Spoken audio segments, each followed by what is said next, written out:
High friends, welcome to Ushnish Haldar blog. आशा करी তোমরা সবাই খুব ভালো আছো। আজকে আমি একটা রেসিপি শেয়ার করব তোমাদের সাথে। আজকে মিষ্টি রেসিপি শেয়ার করব, বেসনের লাড্ডু। দেখি কিভাবে এটা বানানো যায়। আমি 2 কাপ বেসন নিয়ে নিয়েছি, এটা আমি কড়ার মধ্যে দিয়ে দিলাম। গ্যাসের ফ্লেমটাকে আমি অন করে দিলাম। एकदम लो फ्लेमे दिए এটা আমি নাড়াচাড়া করে নেব ভালো করে। 5 মিনিটের মতো একটু নাড়াচাড়া করে নেব।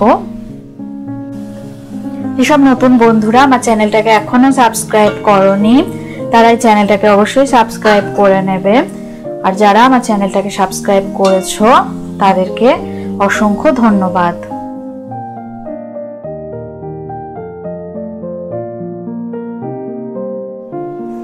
5 মিনিট নাড়াচাড়া করা হয়ে গেছে। এবার আমি একটু একটু করে এতে ঘি অ্যাড করব। একবারে একসাথে অনেক ঘি দেয়া যাবে না। আমি প্রথমে এতে 2 চামচ ঘি দিয়ে দিলাম।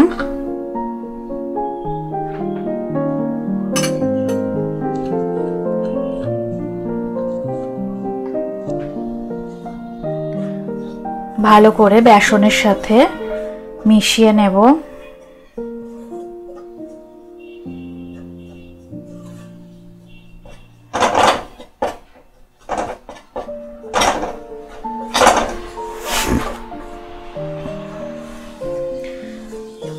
दो চামচ ঘি সবটা ভালো করে বেসনের সাথে মিশে গেলে আবার এতে আমি আর একটু ঘি অ্যাড করব। অল্প অল্প করে অ্যাড করতে হবে।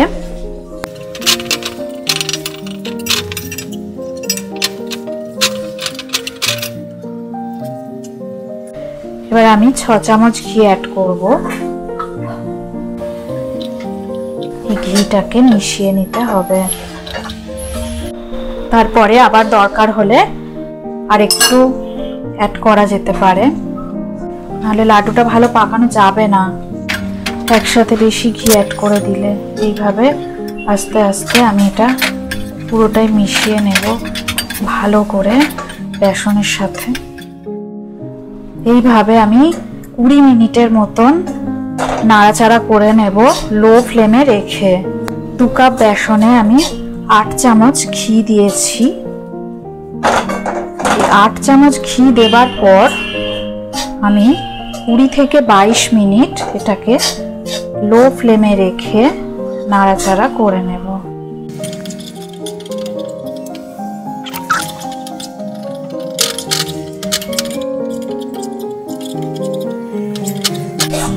বেসনটা একটু শুকনো হয়ে গেছে, আমার আর 1 চামচ ঘি আমাকে অ্যাড করতে হবে।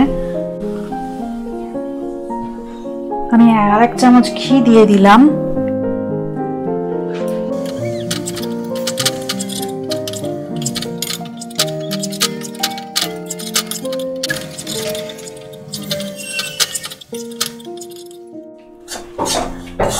একটু শুকনো মতো হয়ে গেছে, একটু ঝরঝরে হয়ে গেছে।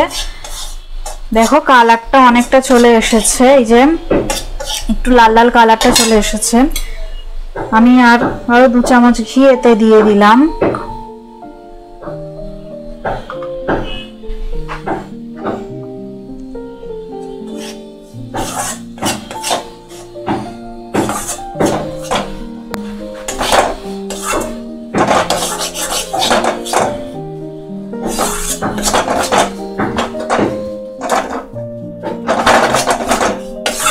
ভালো করে মিশিয়ে নেব। এবারে 20 মিনিটের মতো নাড়াচাড়া করা হয়ে গেছে। এবার আমি গ্যাসের ফ্লেমটাকে অফ করে দিলাম। এই অবস্থাতেই আমি এবার গ্যাস থেকে নামিয়ে নেব আর এটা একটু ঠান্ডা করে নেব। দেখো এর কালারটা একদম চলে এসছে।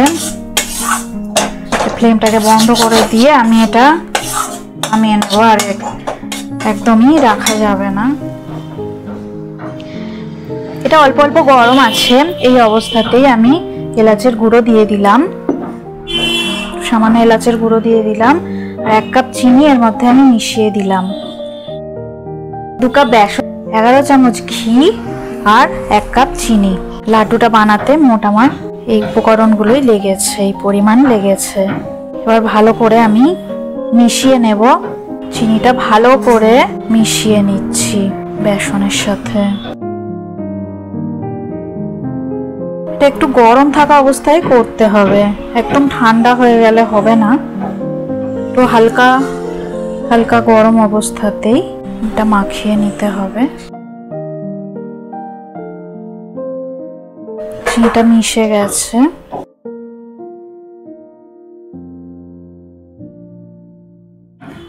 এবার আমি লাড্ডু শেপ দিয়ে দিচ্ছি।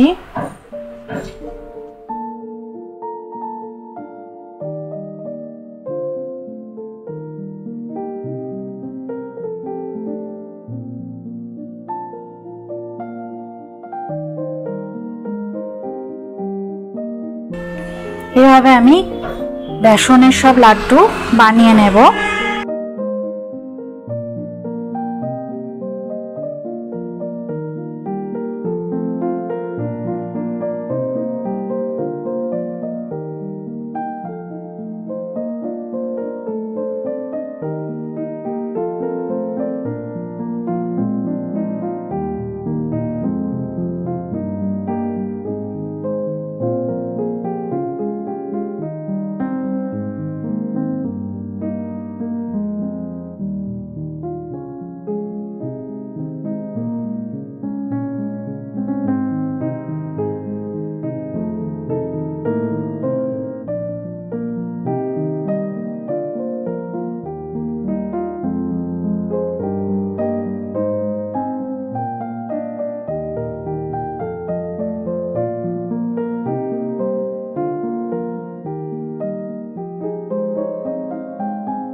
বেসনের লাড্ডু রেসিপিটা যদি ভালো লেগে থাকে অবশ্যই চ্যানেলটাকে সাবস্ক্রাইব করে নেবেন, লাইক দেবে, শেয়ার করবে, কমেন্ট করে জানাবে কেমন লাগলো।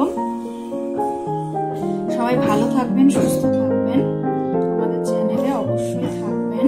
চ্যানেলটা সাবস্ক্রাইব করে নেবেন, নোটিফিকেশনটা অন করে দেবেন, পাশে থাকা বেল বাটনটা ক্লিক করে, তাহলে আমার আরো নতুন নতুন রেসিপি সবার আগে আপনাদের কাছে পৌঁছে যাবে।